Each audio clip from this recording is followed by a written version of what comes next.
नमस्कार, बहुत स्वागत है आपका हमारे छत्तीसगढ़ के इस खास बुलेटिन में। खबरों के साथ मैं हो रही हूं। सबसे पहले बात धमतरी से बड़ी खबर की। मडेली गांव में डायरिया का कहर देखने को मिला है। गांव में डायरिया से 100 लोग बीमार हो गए। तो वहीं स्वास्थ्य विभाग ने गांव में शिविर लगाया है। कई लोगों को किया गया है कुरूद अस्पताल भर्ती। पानी सप्लाई लाइन में लीकेज के कारण फैली बीमारी।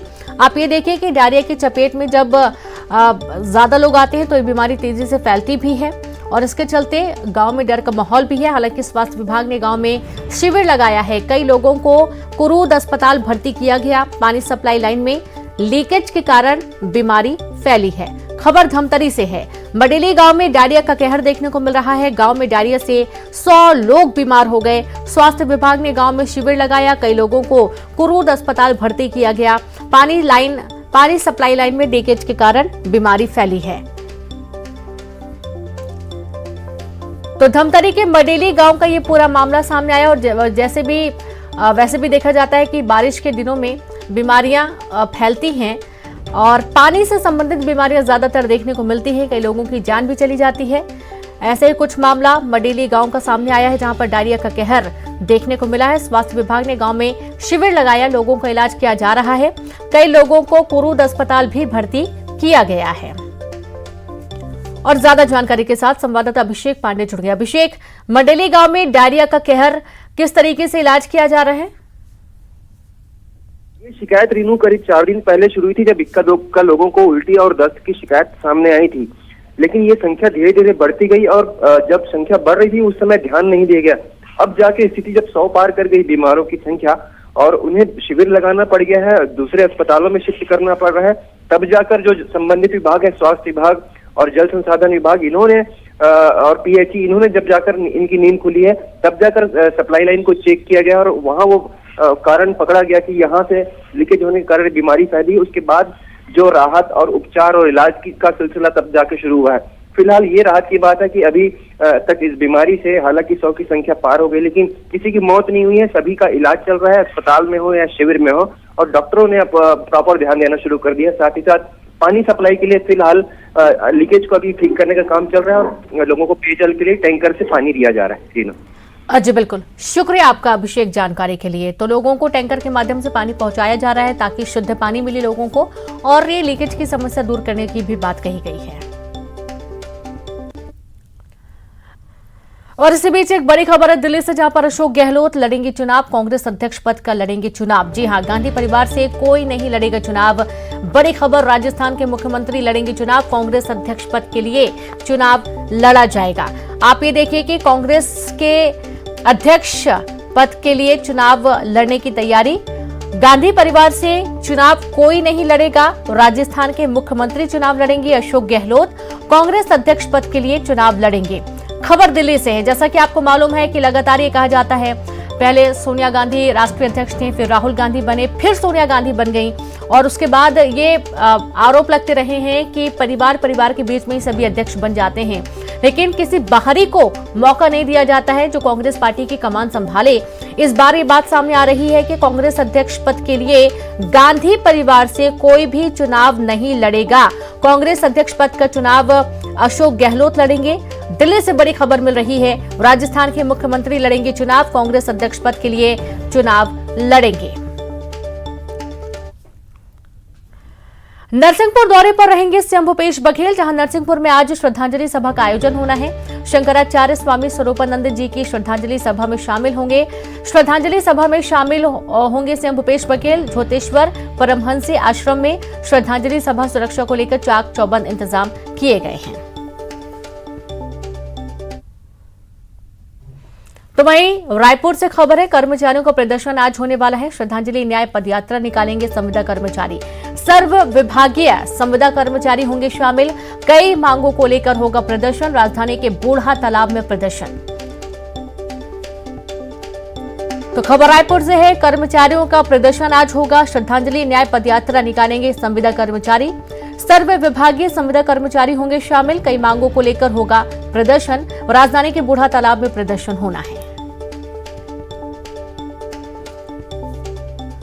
और ज्यादा जानकारी के साथ संवाददाता युगल लाइव जुड़ गए हैं। युगल, आज से संविदा कर्मचारी प्रदर्शन की बात कर रहे हैं, क्या कुछ जानकारी?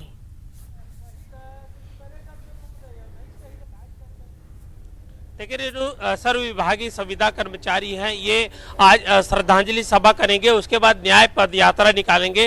दरअसल इन कर्मचारियों को डर है कि राज्य सरकार उन्हें एक एक करके निकाल रही है और यही वजह है कि कुछ जो कर्मचारी हैं, अब बीते दिनों एक कर्मचारी ने नवा रायपुर में ही आत्महत्या कर ली थी। इससे पहले ड्राइवर के पद पर वो पदस्थ था, उसे कुछ दिन पहले ही नौकरी से निकाल दिया गया था, तो उस कर्मचारी को श्रद्धांजलि देंगे।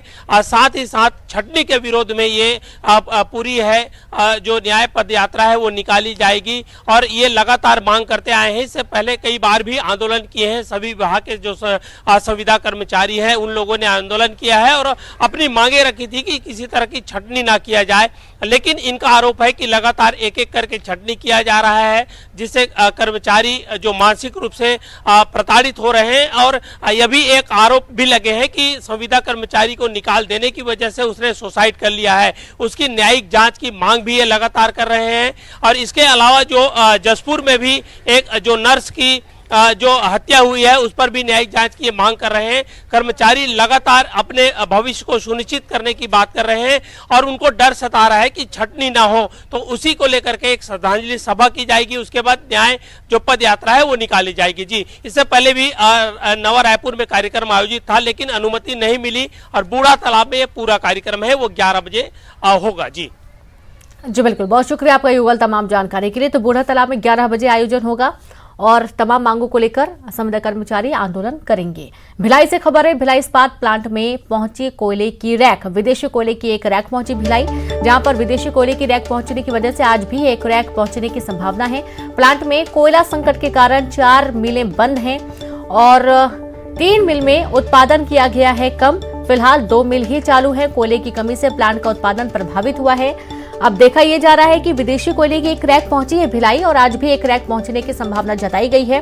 प्लांट में कोयला संकट के कारण 4 मिल बंद हैं, 3 मिल में उत्पादन किया जा रहा है, लेकिन उत्पादन कम किया जा रहा है। फिलहाल कह सकते हैं कि 2 ही मिल चालू हैं। कोयले की कमी से प्लांट का उत्पादन प्रभावित हुआ है।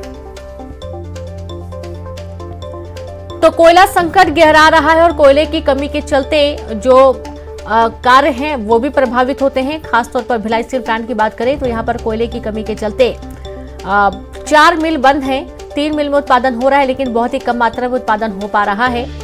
कुल मिलाकर ये कहा जा सकता है कि 2 मिलों में ही काम चल रहा है। कोयले की कमी से प्लांट का उत्पादन प्रभावित हुआ। बड़ी खबर आपको दे रहे हैं भिलाई से। इस भिलाई इस्पात प्लांट में कोयले की रेक पहुंची है और दूसरी रेक पहुंचने की भी संभावना जताई गई है।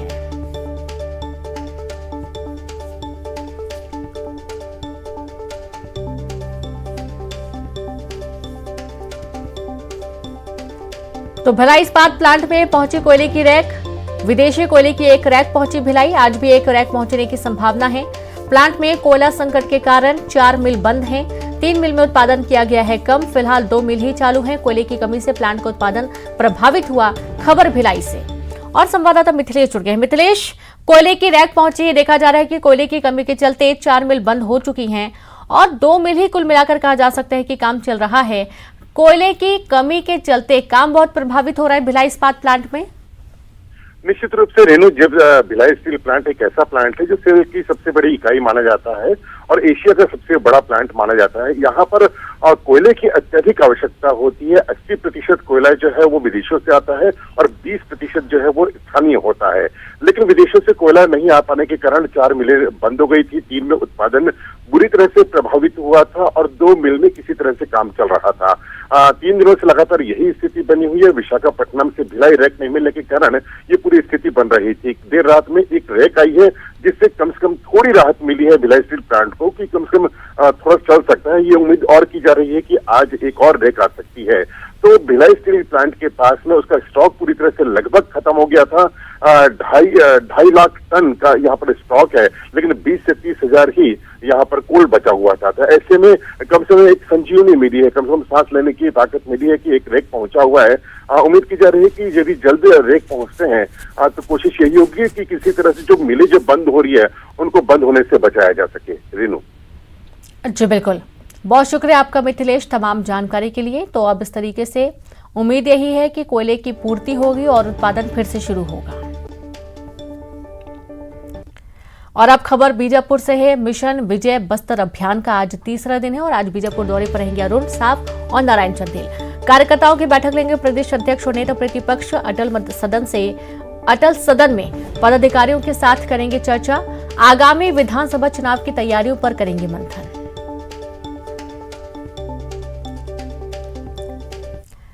एक और खबर रायपुर से मिल रही है, जहां छत्तीसगढ़ में जीएसटी की बड़ी कार्रवाई। 68 करोड़ 4 लाख रुपए की टैक्स चोरी का खुलासा हुआ है। नकली इनपुट टैक्स क्रेडिट जारी करने वालों पर एक्शन लिया गया। जीएसटी ने 7 फर्मों के खिलाफ दर्ज किए मामले। आपूर्ति किए बिना इनपुट टैक्स क्रेडिट लेने का आरोप लगा है। छत्तीसगढ़ में पहले भी पकड़े गए ऐसे मामले। जिन फर्मों पर मामला दर्ज हुआ उनमें बिजोटिक developers private limited, golden traders, कई फर्में शामिल हैं। और इसी के साथ इस बुलेटिन में इतना ही। नमस्कार।